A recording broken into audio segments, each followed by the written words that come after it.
Tell you what, AP, let's go right to the phone lines and welcome in a very special guest, the head football coach at the University of Tennessee, Josh Heupel. Josh, we appreciate you spending some time with us tonight. I know it's been a busy time for you and your staff, getting through signing day, finishing up practice here on campus as you get ready for the bowl game. If you would, sort of describe what you feel like is the momentum now with your program coming off this season, coming off what was a very successful signing day for you guys and pointing toward to this bowl game. Yeah, for sure. Everybody inside of our program is excited about going to the Music City Bowl. Obviously, it's going to be close for our fan base to get there. Can't wait to see them on game day. But a lot of fun for our players and their families to be able to enjoy Nashville and really be around our fan base, during that experience here after the Christmas break. Our staff and our players have put so much work into what's going on here in the last 11 months, and I think signing day was a great representation of that work, and we finished in such a great way. Really excited about the young men that are in that signing class. Their playmaking abilities, who they are on the field, but as much as anything, who they are off of it too, and just feel like we're adding the right culture pieces to our locker room. And our program has changed so much, the culture, the foundation of who we are every single day. Wanted to make sure that was a huge part of who we brought in, and excited about what we've done and excited about the future of Tennessee football. Josh, when we visited earlier this week, you said something that sort of stood out to me, that you never wanted to put a ceiling on what you guys could accomplish this first year. And how did you see that sort of manifest itself as this season played out? And not only that, but through signing day. Yeah, I think it was really important that our players believed that we could win this year. And, they started to believe as they put in the work and figured out what accountability looks like and the things that you got to do on a daily basis to give yourself a chance to compete and win football games. And, for the older players that are in our program, I think it was important that they knew that we came here to win immediately too, and learn how to compete in a great way every single day. And I think because of that, our players, young and old, bought into who we were as a staff, our consistency that we had as a staff, and we've developed a great culture to that. And when you're recruiting, man, we're going to talk about things, we're going to show them the facilities, but at the end of the day, they're going to talk to our players, and our players got to be the greatest representation, and in some ways, salesmen of our program. And the one thing that I know is true from my time as a coach and as a player, players aren't going to lie to players. They're going to be very truthful, open, and transparent about what it is. And that was a huge part of why we finished. Our current roster played a huge part in our recruiting success this year. Hey, Coach, it's Austin. When you get a win on the field, I know there's a certain feeling of satisfaction. How would you describe the feeling when you get a win in a recruiting battle? Like when you're facing off against, a really top-notch school and you land the kid. Like what's that feeling like as a coach, as a head coach, a position coach? I mean, is it similar to getting a win on a Saturday afternoon, or is it different but similar? How would you describe it? It definitely feels like a win, like it does on game day. On signing day, the only problem is, Austin, you might win or lose a couple of times on that day. It happens a little bit more frequent with a couple different guys on signing day. But for sure, for everyone in our building, I mean, I think back to when we got here. We started my first night. I'm making phone calls to hiring staff to all of the hours that we did with Zoom calls, showcasing our facilities while it's COVID and nobody can come on campus. Angelia Brummett and her team of on-campus recruiters, our strength and conditioning and nutrition, everybody, you heard me on signing day say, the professors on campus and the role that they played, man, so much time and energy goes into it. It is, man, that is a game day, and it's your Super Bowl in recruiting, and you want to go win those. And fortunately for us, last week we got a chance to enjoy a lot of success on that day. All right, I was a kid when, you love to come down, you see what Santa Claus puts under the tree for you. All the gifts were cool, Coach, but there was naturally one or two that were pretty neat. From a recruiting standpoint, Like, do you get more excited about the offensive guys? I know you're an offensive coach, or do you get more excited about the defensive guys on the other side of the ball? I'm a head coach, Austin. I'm not an offensive coach, man. And our defensive players know that, man. And we're going to compete with both sides and love on all of them. I get excited about all the young men that we're going to get inside of our program. When we win a battle that goes down to an end, I'm excited about that. I don't care if that's a D lineman, a wideout, whatever it might be. When you're adding great players and great people to your program, your entire coaching staff, myself included, take great pride in doing that. And it isn't just one guy that recruits, man. It's got to be everybody. And your entire staff plays a huge part in that with every kid. We're visiting with Tennessee head football coach Josh Heupel. Josh, I don't want to jinx you, man, but stability has been something Tennessee hadn't had a lot of over the last decade. But when I look at your staff and your team, very few, if any, guys opting out, leaving, hitting the transfer portal. You've been able to keep your staff together. That continuity, that stability, as you guys continue to build, how important is it?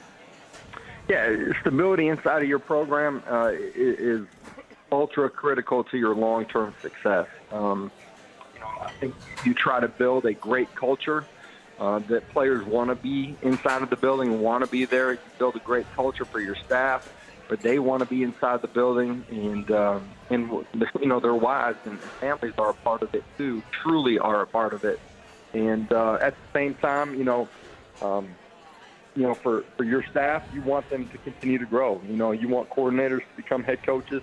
That speaks to the success and what we're building here when that happens, and that will happen for us at some point. You want guys that are position coaches to have an opportunity to grow and become coordinators too, but at the same time, you don't want them making a lateral move, and you do that through the resources that you have and the culture that you have. I think being here at Tennessee affords us an opportunity to build something really special here. You've been around bowl practices before, and people ask me all the time the importance of going to a bowl, and I always say, man, it's that practice time on campus and when you get to the bowl site. As a head coach, Josh, what do you look for? What are you looking for to make sure during this time the teams are locked in and ready to go? Yeah, I do. I think it's twofold. I think the practices are ultra important. The other part of it is just your strength side of it. And, because if you get done when finals are done, with the way our calendar's set, our kids are going to be gone for about 7 weeks, and you're going to lose a lot of strength during that, and you're going to have to rebuild that in the beginning part of your off-season program. So I think it's both of those areas. Young guys early in bowl prep, giving them a bunch of opportunities. Those 2 Saturday practices we had when we had official visits were huge. Those guys getting a ton of individual reps and then getting some team reps as well. As we've gotten back, just a little bit of Purdue prep here late last week, where you're getting into some practice squad, scout team looks, but you're also still developing your roster and you're going good on good. All of those things help you continue to build. You get 15 practices, and all of them are ultra critical for this football game, but for us continuing to grow and who we want to be as a program. Josh, it's Austin again. You've able to have some of these kids that were, signing this week to be able to come up and go through a practice or so with you guys before you guys head to Nashville. How big is that? And just on the whole, like when you think about the 20 kids, you had 13 of them will be here in the spring. Just being able to get in the weight room, get with your strength coach, get with the nutritionist, start reworking the bodies this winter, then go through, spring ball. That way when you get to summertime and fall camp, it's kind of second nature and not something brand new to them. How important is that to have that many? Because, you might see 3 or 4, but not normally this amount. Yeah, for sure. I think, the young guys that get here in January, they'll go through installs, spring ball, off-season. By the time you get to training camp, they're more like a second-year player than they are a first-year player, compared to the guys that show up in June. Just their experience inside of the program, daily habits, strength and conditioning, installs, practice, all of it. Like they're that far, much further along. And for us, those 13 guys being here in January is going to be critical to our 22 season. I really believe that. You mentioned year where some of our guys are getting a chance to be here for a handful of bowl practices. I think it's an awesome opportunity to come in, get exposed to college football, get some individual work in particular. They get exposed to the fundamental side of it more than they probably do the scheme side of it. But they get a chance to hang out with the team and get a chance to kind of be introduced into the team setting. And I think it makes that transition in January a little bit easier. Josh, the pass game in particular is in the summer is when you really start to get that timing and chemistry set up. Along those lines, to have a guy like Hendon Hooker, who's experienced, who's played, who can set up the 7-on-7s, to be able to grow in that area. How beneficial is it to have a guy, returning starter like that, as you try to take that next step, not only in the pass game but offensively leading into next season?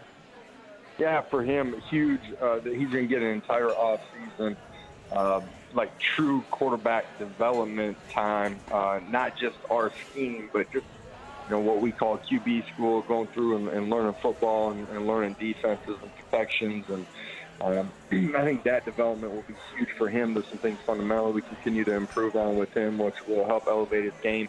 But having a guy that's played a lot of football coming back, just the natural leadership that comes at that position, ownership inside the team, his ability to communicate with wide receivers, when they're throwing routes on air by themselves and be able to get everybody on the same page. I think that's ultra critical to us taking the next step as an offense next year. You talk about taking the next step.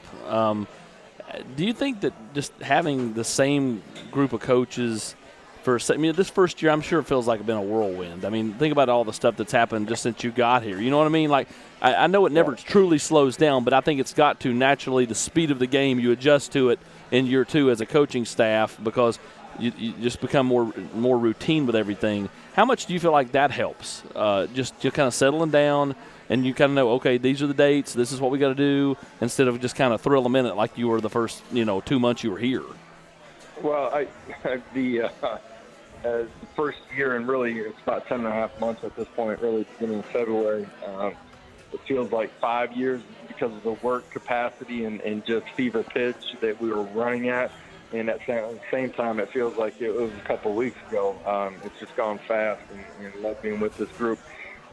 Continuity in your staff, I think, breeds consistency.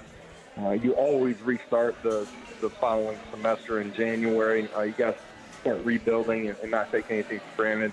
But the consistency and understanding of knowing who we are and what we're about, how we're going to handle our players on a daily basis, how we're going to handle situations as they arise. Also, then on the football side of it, continuing to grow in scheme together by unit as a coaching staff, just allows you to continue to fill in all the gaps inside your program and get that much better. And it's not about the big things; it's always about the little things. And we got a chance to continue to correct and get better at those things together as a staff. Well, Josh, man, we wish you and your family Merry Christmas. We appreciate you spending some time with us here on The Nation. And I don't think Austin's told you this, but for your Christmas present, he's got you Masters passes for the fourth day in March or April. So you make sure you take him up on that. With that for me, I tell you what, spring practice, my man. That'll be the excuse. I think if I had him for you, you wouldn't go because you got spring practice. I think I'm going to look at the calendar right now and maybe tweak the days that we're on the field. So, hey, I appreciate you guys. Merry Christmas to the entire Ball Nation out there, and appreciate all your guys' support. All right, thank you, Josh. That's Tennessee head football coach Josh Heupel spending some time with us on The Nation. We'll take our second break here at the Westtown Texas Roadhouse. I'll be right back.